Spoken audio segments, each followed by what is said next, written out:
The World Cup in Qatar in 2022 cemented soccer star Lionel Messi as the greatest of all time. Micheal Jordan is also known as the greatest of all time in basketball.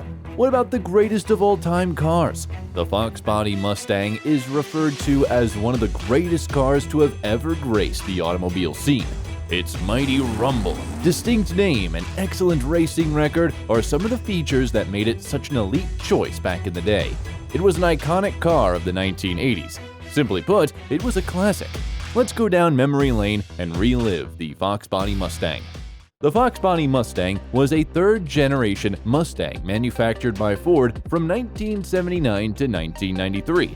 The iconic muscle car's distinct name came from its use on the Fox platform at that time. The Foxbody Mustang was one of the longest-running generations of Mustangs produced by Ford. It was considered a massive upgrade from the performance of the Mustang II. Side note, quite a few people are unaware that it was also known as the Ford T5, but obviously T5 wasn't as flattering as the name Foxbody Mustang. Driving back, the first-generation Mustang was beloved, but the 1973 oil crisis prompted gas prices to soar by 55 cents a gallon. This might not seem like a huge increase, but after accounting for the impact of inflation, there was a notable difference. Since its first introduction, the Mustang's dimensions and weight expanded. It added 500 pounds by 1973, ruining the fuel economy. The Mustang II removed all that fat, but a significant amount of performance was lost as a result. Without performance, the Mustang was no longer a muscular vehicle, and people yearned for a vehicle that operated like the original Mustang. By 1975, the oil crisis was past and consumers had resumed purchasing full-size vehicles and full-size sedans. However, the energy crisis of 1979 meant a recession for U.S. automakers and a rise in sales of small foreign cars. Americans desired fuel economy as well as power, so Ford returned to the drawing room to create the next generation of Mustangs to satisfy both demands. The Fox platform served as the foundation for the 1975 Mustang, the first set of the Foxbody Mustang manufactured. Designed to be lightweight, the Fox platform was initially developed to replace several derivatives of the 1960s Ford Falcon compact architecture. In 1978, Ford Fairmont and Mercury Zephyr were the first models derived from the Foxbody framework, which served Ford's endeavor to produce a one-size-fits-all automobile to function as a two-door sports car and a four-door family car. To keep manufacturing and assembly costs low, Ford constructed the 1979 Mustang around a base that it shared with more affordable vehicles in the Lincoln Mercury Ford business family. The Mustang came in two different body types, a two-door sedan, coupe, and a three-door sedan, hatchback. The base model and the more abundant Ghia variant were offered in two trim levels.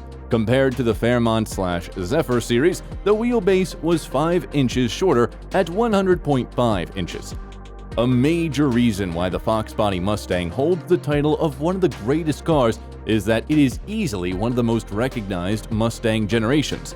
Ford produced its third Foxbody Mustang generation from 1979 to 1993, giving it the model with the longest production run.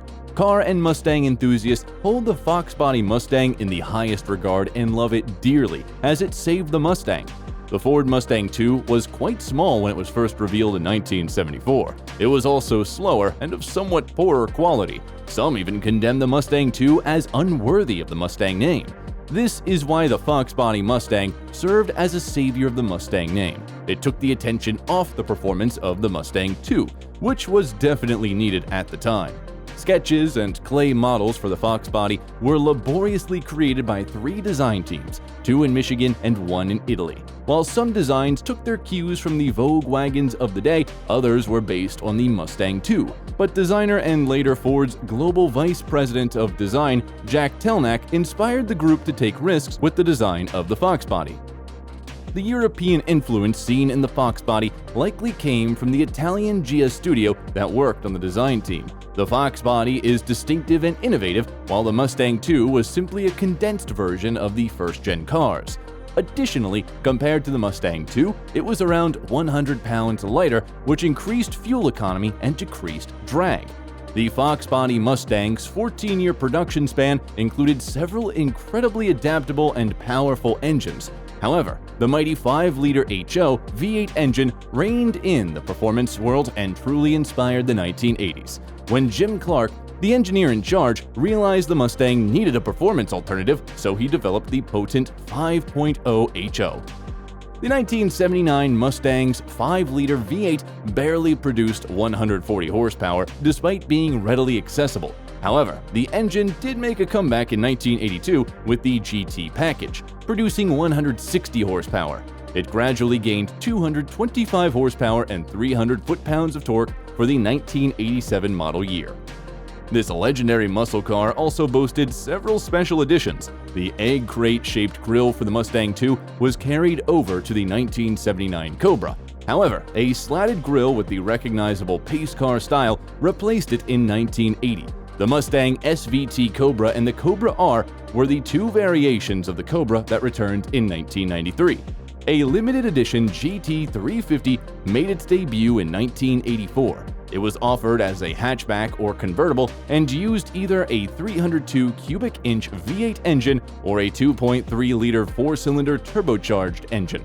A special Mustang SVO model with a 4-cylinder turbo engine debuted the same year.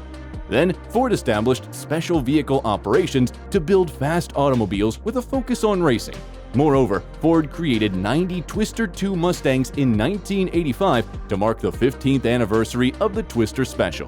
In 1990, Ford also produced a limited edition LX 5-liter convertible. It might also be interesting to note that the Foxbody Mustang was also used as a law enforcement vehicle. How cool is that? In 1982, Ford began making Mustangs with the Special Service Package primarily for law enforcement organizations. It was marketed as the Mustang that chases Porsches for a living by the Blue Oval. Ford distributed the SSP to several governmental and armed forces organizations between 1982 and 1993. The Fox Mustang SSP had a powerful 5-liter V8 engine, a strong cooling system, and heavy-duty suspension. Ford sold more than 16,000 Mustang SSPs until the package's cancellation in 1993. They also sold them to multiple fleet customers in almost every state in the United States and Canada. The Foxbody Mustang was a trailblazer, not only in the automotive realm, but also in the entertainment world. The Fox Mustang had been featured in numerous hit songs and popular flicks throughout its history. It was a star on the street and the silver screen as it swiftly gained stardom in the early 90s. The sleek green Foxbody Mustang GT convertible that Tyrone Turner's character drives in the 1993 cult blockbuster Menace to Society is instantly recognizable. The 1991 Ford Mustang GT 5.0 was already well known among auto enthusiasts. Still, Michael Douglas elevated it to celebrity status in the memorable automobile chase scene in the timeless movie Basic Instinct. Additionally, Vanilla Ice's well-known hit song, Rolling in My 5.0, features a Mustang 5.0. You saw a variety of i4 engines during the Foxbody's run, including the straight-six, turbocharged 4-cylinder, and numerous iterations of everyone's beloved pushrod 5.0 V8. The Fox platform consisted of 11 nameplates and covered 15 model years. However, the Ford Mustang has sold the most units and lasted the longest. Here's a heartfelt tribute to the car that wowed us car freaks, the iconic and legendary vehicle that graced the automobile scene in the late 90s.